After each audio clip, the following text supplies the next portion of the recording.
2026 Chevrolet Chevette zamonaviy ko'rinish, tejamkor texnologiyalar va kundalik foydalanish uchun qulay imkoniyatlarni birlashtirgan yangi avlod avtomobili sifatida e'tibor qozonmoqda. Ushbu model yangilangan old panjara, zamonaviy LED faralar va aerodinamik kuzov dizayni bilan yanada jozibador ko'rinadi. Avtomobil ixcham o'lchamlari tufayli shahar ko'chalarida boshqarish oson va to'xtash joylarida ham katta qulaylik yaratadi. Salon kengroq, sifatli materiallar bilan bezatilgan hamda zamonaviy multimedia tizimi, sensorli ekran, smartfon ulanishi va qulay o'rindiqlar bilan jihozlangan. Xavfsizlik uchun bir nechta havo yostiqchalari, apps, elektron barqarorlik nazorati va haydovchiga yordam beruvchi tizimlar taklif etilishi kutilmoqda.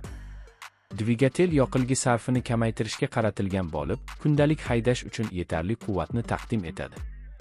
Osma tizimi notekis yo'llarda ham qulay harakatlanishni ta'minlaydi. Bagaj hajmi oilaviy sayohatlar va kundalik ehtiyojlar uchun mos keladi.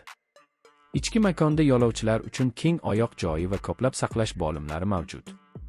Chevrolet Chevette narx va imkoniyatlar muvozanatini qadrlaydigan haydovchilar uchun yaxshi tanlov bo'lishi mumkin. Agar siz zamonaviy dizayn, iqtisodiy dvigatel va qulay salonni bitta avtomobilda izlayotgan bo'lsangiz, ushbu modelni albatta kuzatishga arziydi. Sizning fikringiz qanday? Bu avtomobil bozorda muvaffaqiyat qozona oladimi?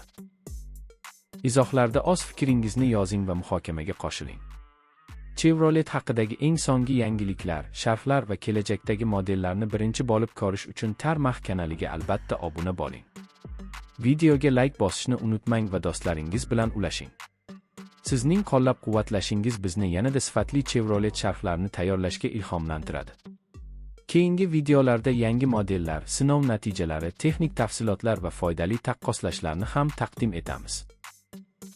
Biz bilan qoling, eng qiziqarli avtomobil olamidagi yangiliklarni birgalikda kuzataylik. Har bir obuna biz uchun katta motivatsiya va yangi videolar yaratishga kuch beradi.